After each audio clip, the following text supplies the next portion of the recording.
poor boy fixes a judge's broken car, but what he finds in the glove box makes him shake. Tyler's hands trembled so much he could barely hold the screwdriver as he tried to fix the car stranded on the shoulder of that deserted road near Cincinnati. The 20-year-old had just opened the glove box looking for the vehicle manual when his eyes landed on an old yellowed photo. It was him as a baby, in the arms of a woman he'd never seen before. But what disturbed him most were the adoption papers tucked with the photo, all bearing his full name, Tyler Johnson Miller. "Any trouble, son?"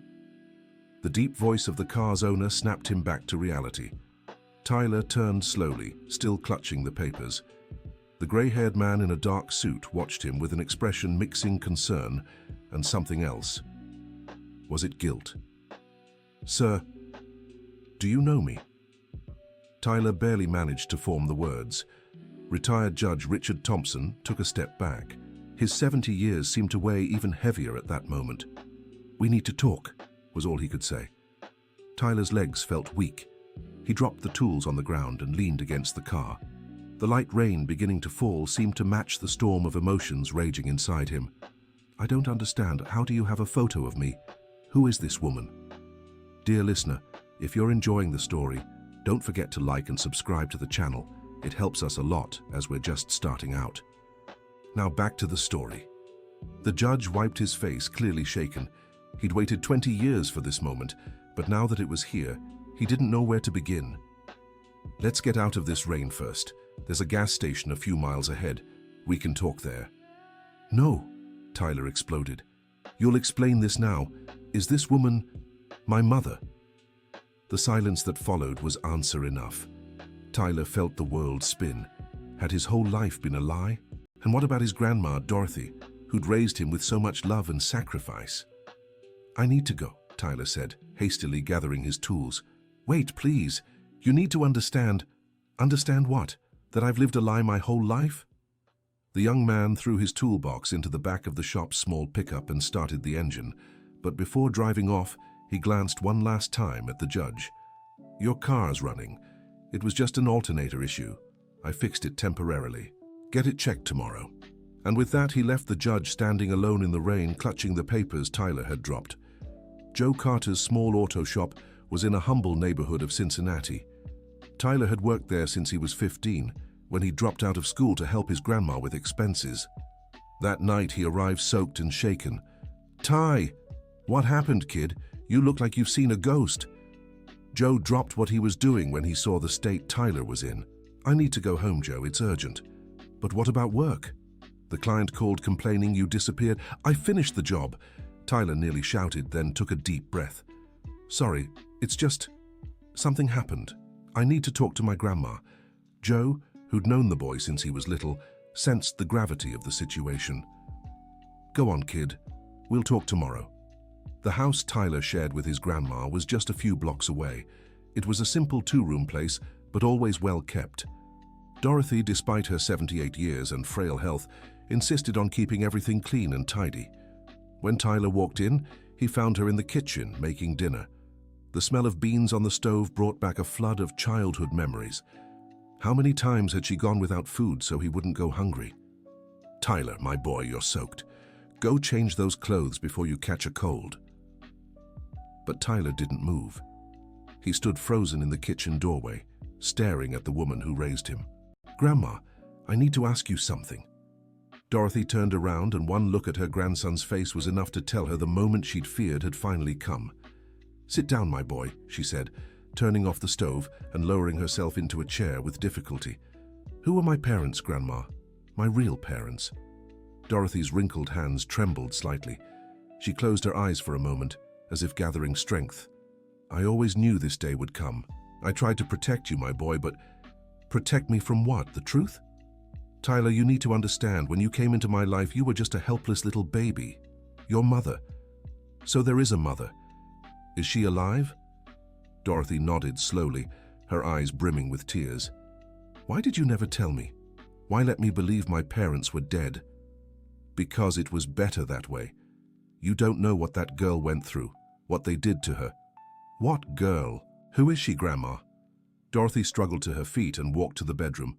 Tyler followed, his heart pounding. She opened an old drawer and pulled out a faded shoebox.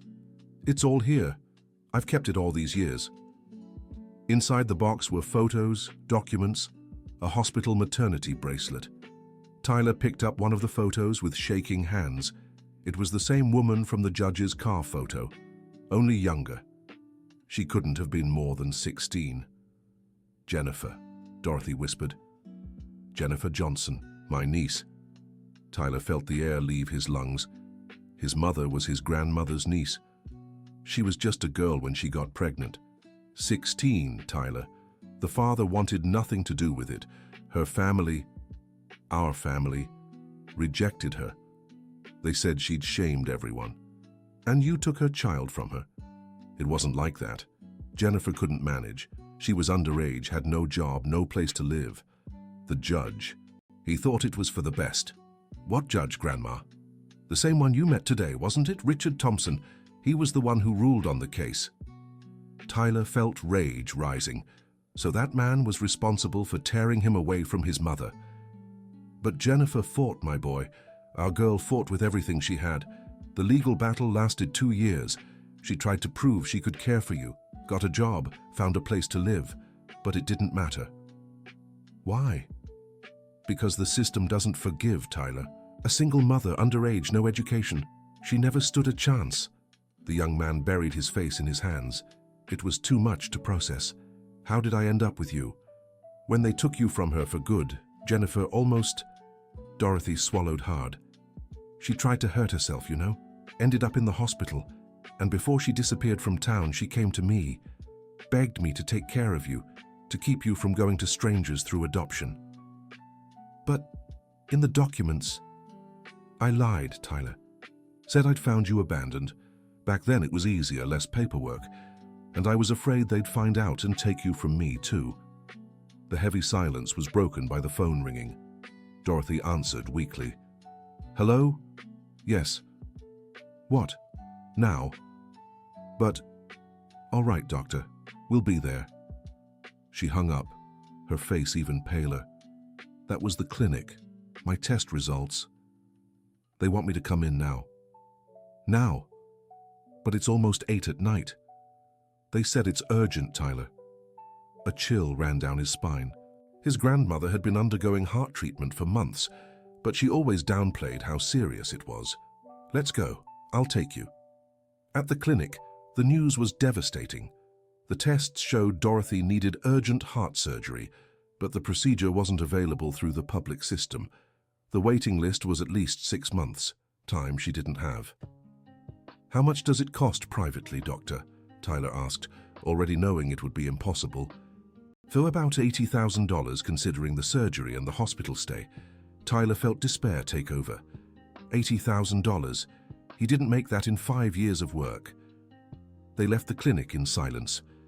Dorothy held her grandson's arm, weaker than he'd ever seen her. "Don't be like this, my boy. God knows what he's doing." "Don't talk like that, Grandma. We'll figure it out, I promise." When they got home, there was a car parked outside. Tyler recognized it immediately. It was the same luxury vehicle he'd fixed hours earlier. Judge Richard Thompson was leaning against the car, waiting. "What do you want here?" Tyler stepped protectively in front of his grandmother. "I came to finish our conversation and to meet Mrs. Dorothy." "Richard Thompson," Dorothy murmured, recognizing the man. "Good evening, ma'am. It's been a long time." 20 years, she replied, her voice heavy with pain. "Grandma, go inside. I'll handle this." "No, Tyler, enough secrets. We'll all go in and talk like civilized people." In the small living room, the three of them sat down. The contrast between the well-dressed judge and the humble home was stark. "I came to ask for forgiveness," Richard began, "and maybe try to fix some of the harm I've caused." "Forgiveness?" Tyler laughed bitterly. "You destroyed my family and want forgiveness?" "Tyler," Dorothy scolded, "let the man speak." "Thank you, ma'am." "Tyler, you have every right to be angry. I made a decision 20 years ago that haunts me to this day. Your mother, Jennifer, she begged in my courtroom. She cried, she knelt. And I, coldly following the law, decided she wasn't fit to raise you." "And she wasn't," Dorothy interrupted. "The girl barely had food to eat." "But she changed, Mrs. Dorothy. In 2 years, she did the impossible. She got a job, studied at night, rented a little house. When she came back to court, she was a different person. But I'd already signed the order. The adoption process was underway. Tyler felt his chest tighten. His mother had fought for him. Why did you keep that photo? Those documents? Because I could never forget the face of that desperate girl begging for her son. It haunted me for 2 decades. I kept everything, thinking that one day maybe I could find you and at least know you were okay. And my mother, where is she? The judge lowered his eyes. I looked for her. 5 years ago, I hired a private investigator. Jennifer is alive, Tyler. The young man jumped to his feet. Where? Where is she? In Chicago. She rebuilt her life. Married, has other children. Tyler felt like he'd been punched in the gut. Other children. She'd replaced him. It's not like that, my boy. Dorothy sensed what was going through her grandson's mind. Jennifer never forgot you. She wrote to me for years asking about you. She only stopped when I begged her, said it was better this way. You kept in touch with her. At first, yes, but later, it was too painful for everyone, Tyler. The judge cleared his throat. There's one more thing. I heard about your health situation, Mrs. Dorothy. How? Small town. News travels. I came to make an offer. Tyler narrowed his eyes, suspicious. What kind of offer? I'll pay for the surgery, in full. In exchange, he paused. In exchange, I'd like you to give me the chance to make things right. Let me reunite you with Jennifer. You want to buy our forgiveness? Tyler snapped. No, I want a chance at redemption. And most of all, I want you to have the chance to know each other. Jennifer doesn't know I found you, but I know she never got over losing her son. Dorothy began to cry softly. Grandma, don't cry. We don't need his money. Yes, we do, Tyler. I do. Not for me, but for you. I can't leave this life without seeing you meet your mother. Don't talk about leaving, Grandma. Listen to your grandmother, boy. Accept the man's help. Not for him, but for us. Tyler wrestled internally. Pride screamed to refuse, but love for his grandmother spoke louder.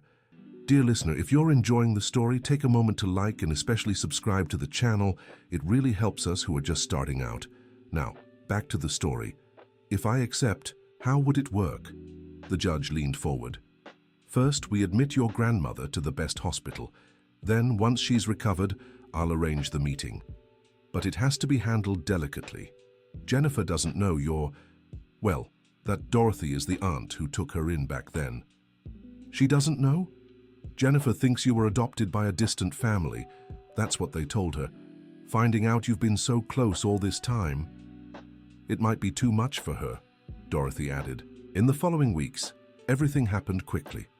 Dorothy was admitted to a private hospital in Chicago, where the best surgeons cared for her. Tyler split his time between work at the garage and visiting his grandmother. Judge Richard kept his word. Not only did he cover all medical costs, but he also made sure Tyler wouldn't lose his job by speaking to Joe Carter and even financially supporting the garage to hire a temporary assistant. The surgery was a success, but recovery would be long. It was during this time that Richard began revealing more about Jennifer.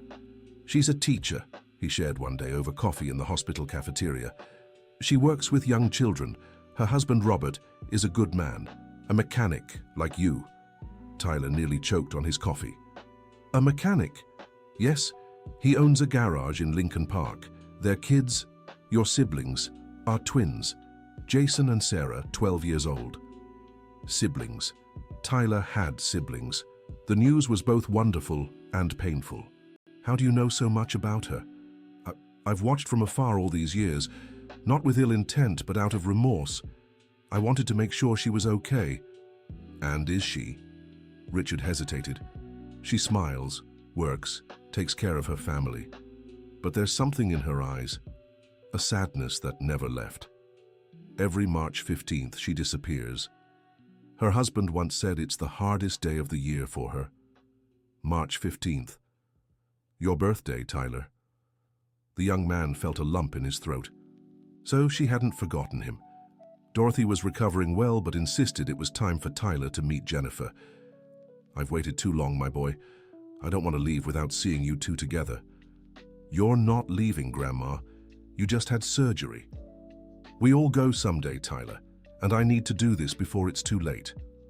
On a rainy Tuesday, Richard arrived with news. I spoke to her husband. Robert knows everything and thinks it's time. Jennifer doesn't yet.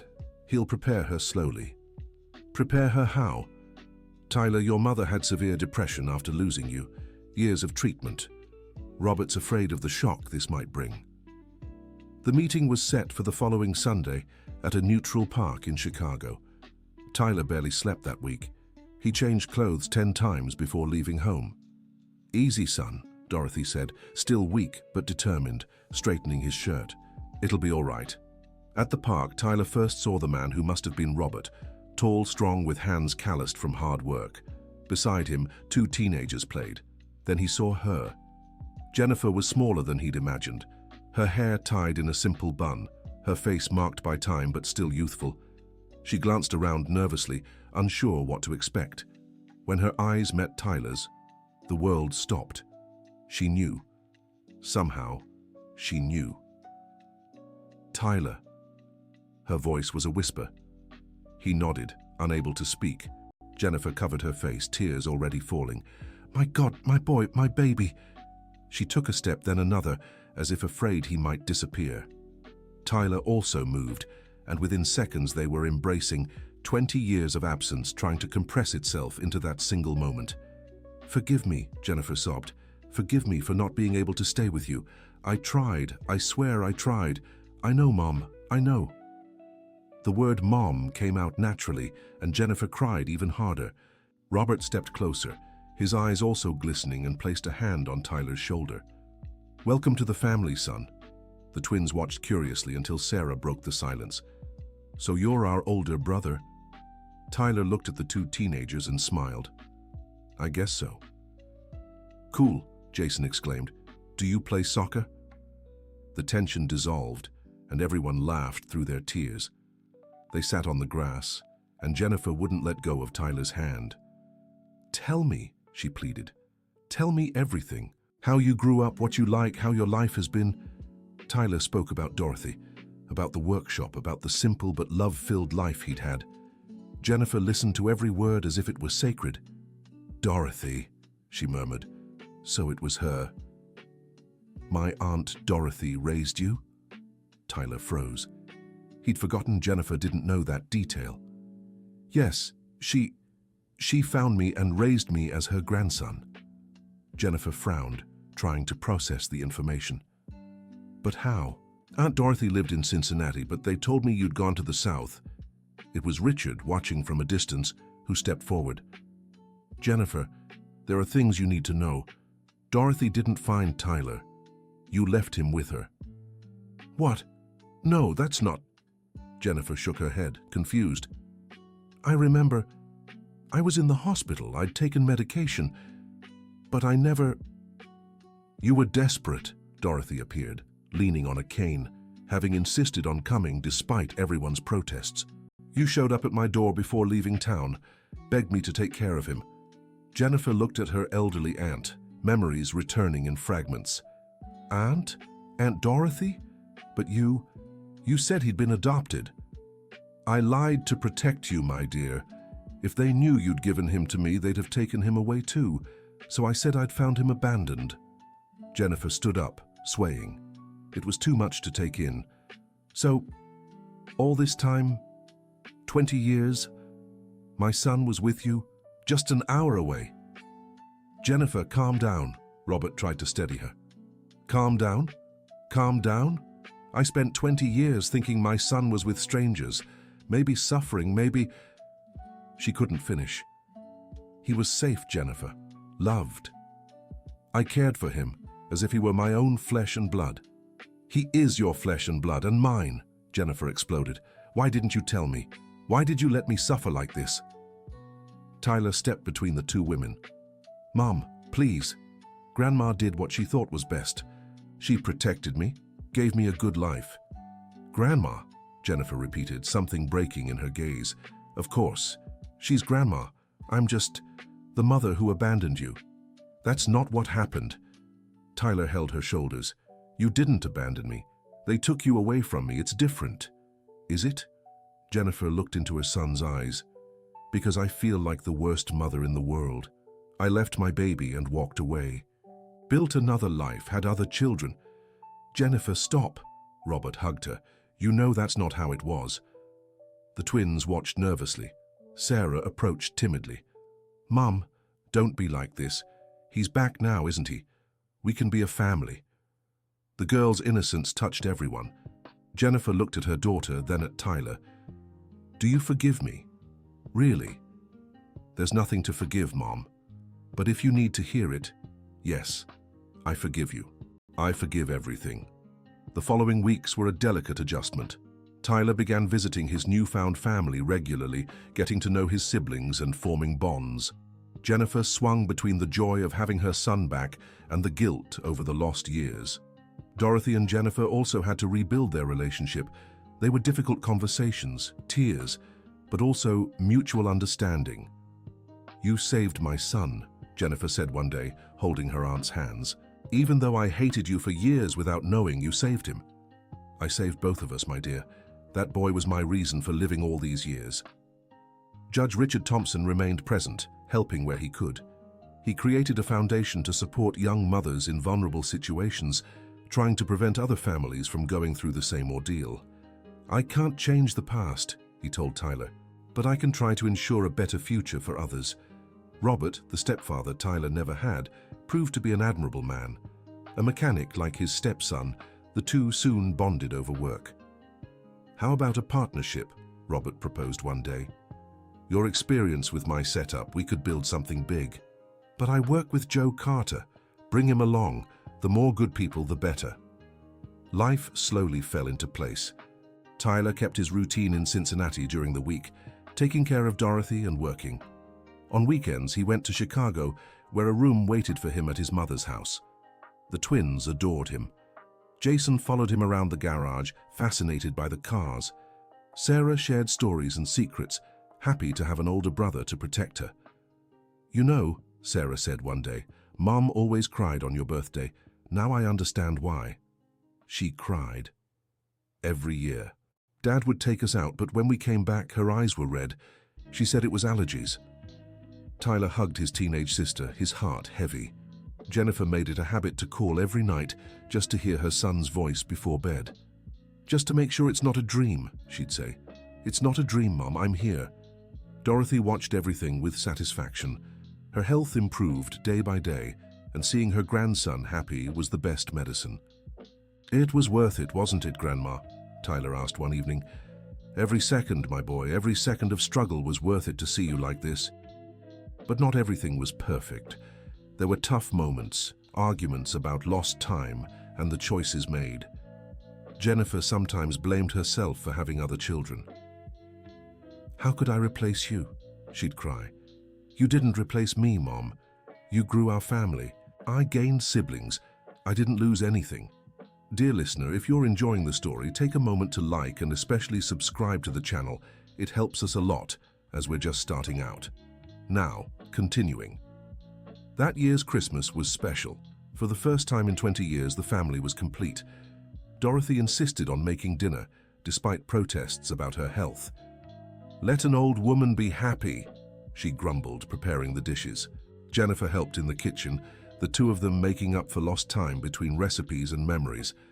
Tyler, Robert, and the twins decorated the house, turning it into an explosion of lights and colors.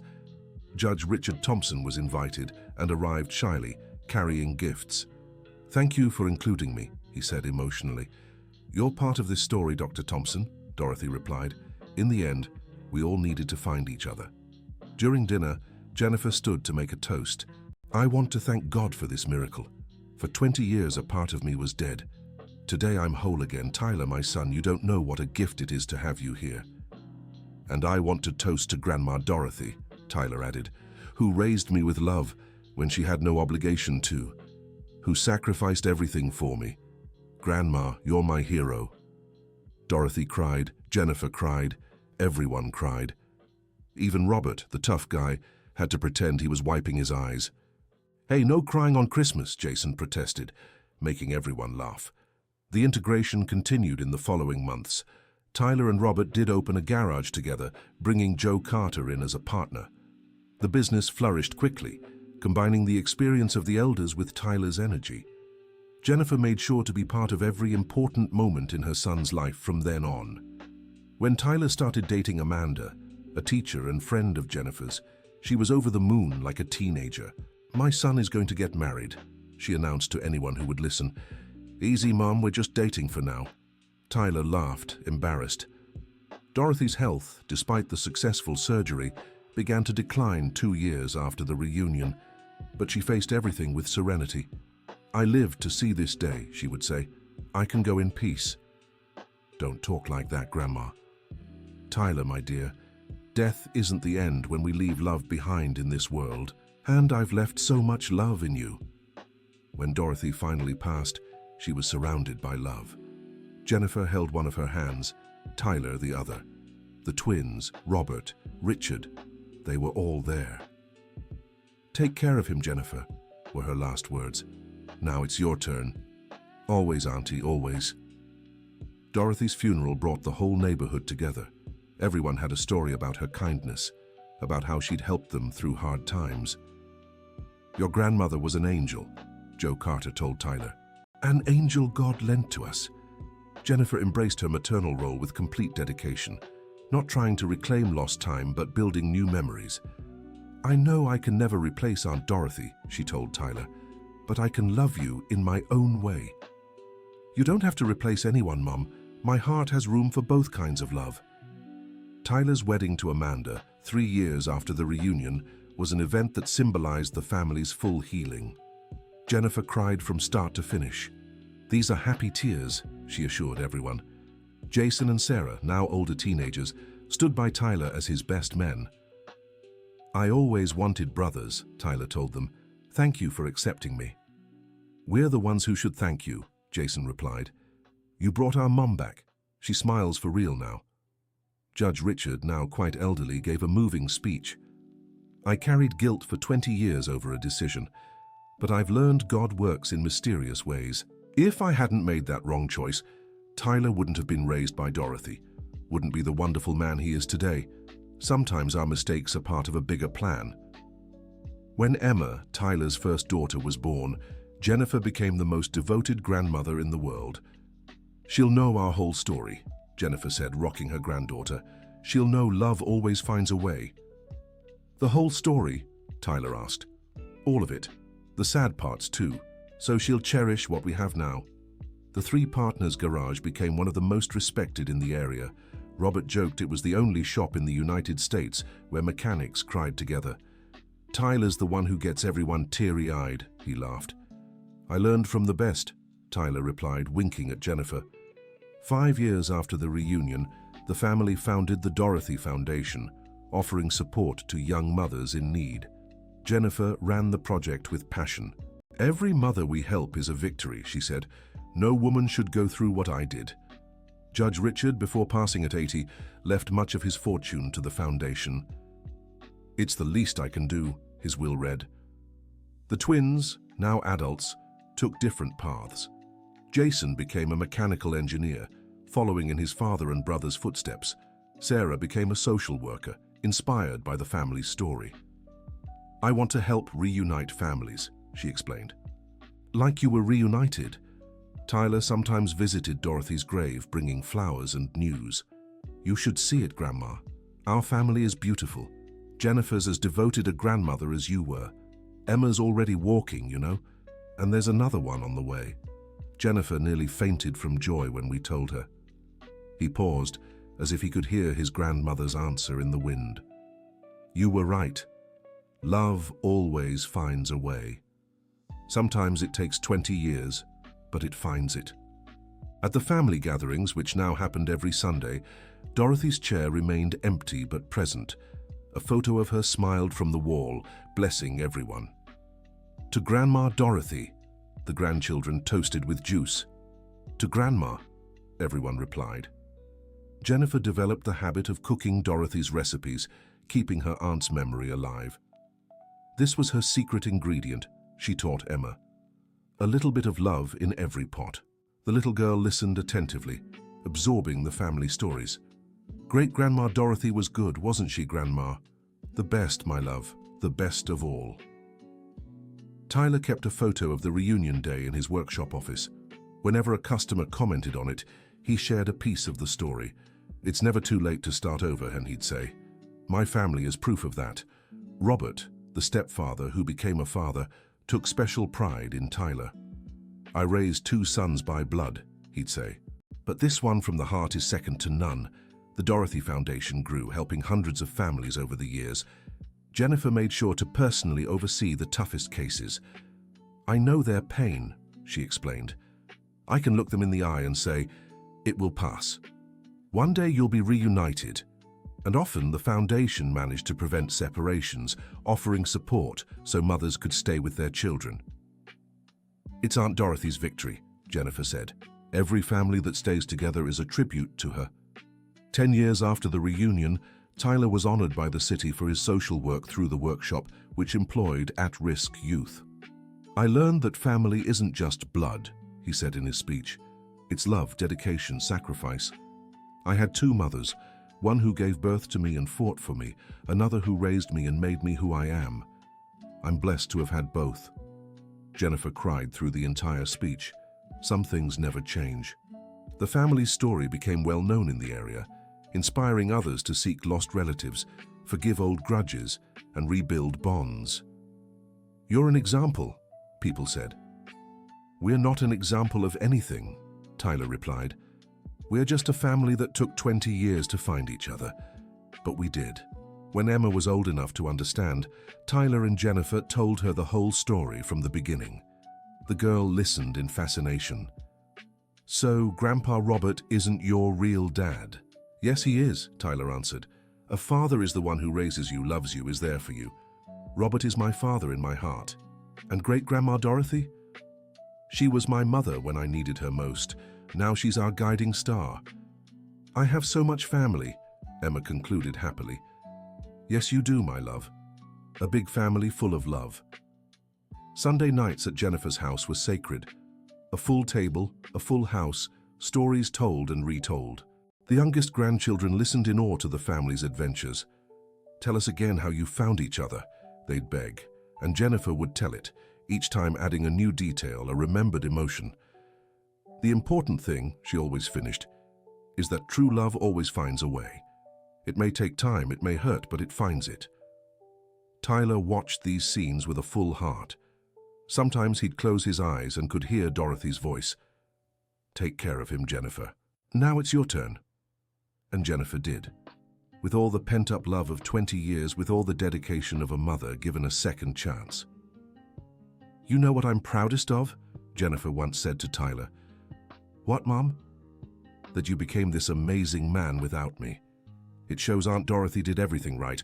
I couldn't have chosen a better person to care for my son. You didn't choose, Mom. It was fate. Or it was God. Jennifer smiled, working through the right people.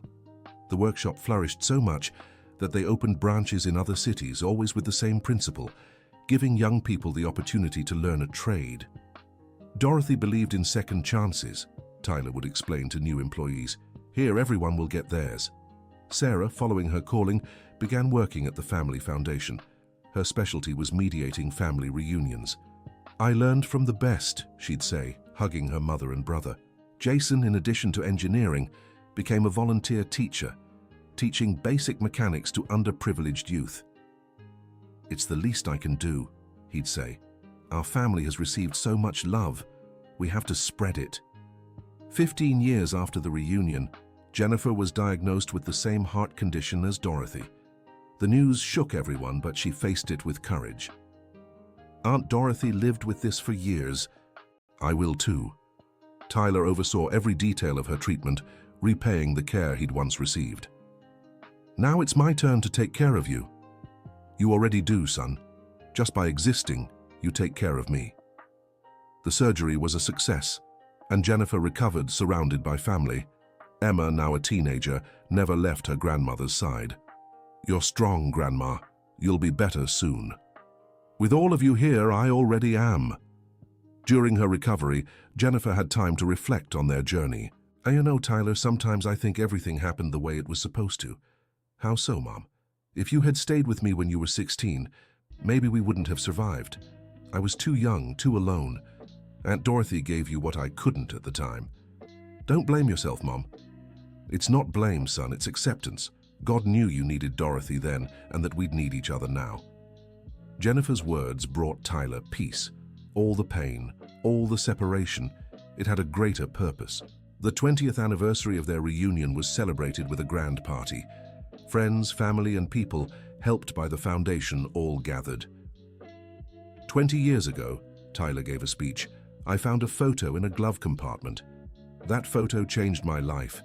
It brought me my mother, my siblings, a family I didn't even know existed. He paused, looking at Jennifer. But it also made me appreciate even more the woman who raised me. Dorothy isn't physically here anymore, but she's in every loving gesture of this family. Jennifer stood and hugged her son. Dorothy is here, she said, in you, in all of us. Her love keeps us together. The party went on late into the night, filled with music, food, and countless stories. Children ran through the garden, 3 generations celebrating the miracle of reunion. Robert, now gray-haired but still strong, pulled Tyler aside. Thank you, son. For what? For accepting our family. For letting Jennifer be whole again. For being the son any father would dream of having. The two embraced, 20 years of building a family, sealed in that moment. Amanda, watching the scene, approached Jennifer. Your family is beautiful. Our family, Jennifer corrected. You've been part of it for a long time. The two women hugged, mother-in-law and daughter-in-law united by love for the same man. When the party ended and everyone had left, Tyler stayed a little longer. He sat in the garden with Jennifer watching the stars. Which one's the brightest? Jennifer asked. That one, Tyler pointed. It has to be Grandma. It definitely is, watching over all of us. They sat in comfortable silence, mother and son finally at peace with their story. Mom? Yes, son? Thank you. For what? For never giving up. For searching for me with your heart all these years. For loving me even without knowing me. Jennifer held her son's hand. I'm the one who's thankful, Tyler, for forgiving me. For giving me this second chance, for being the wonderful man Aunt Dorothy raised. A shooting star crossed the sky, and both made the same silent wish, that they'd have many more years together. The glove compartment that had revealed the secret 20 years ago was now framed at the foundation, with a plaque. Sometimes the greatest treasures are hidden in the most unexpected places. And so, the family that fate had separated and love had reunited continued their journey, with pain transformed into lessons, absences filled with presence, and the certainty that, in the end, love always finds its way back home. Dorothy was right. The love we leave in the world never dies. It grows, multiplies, spans decades, and unites hearts that time had pulled apart. And somewhere an old lady smiles, seeing her family finally whole. The end of the story. Now tell us what you thought of this touching story. Do you believe fate brings the right people together at the right time? Leave your like and subscribe to the channel for more heartwarming stories.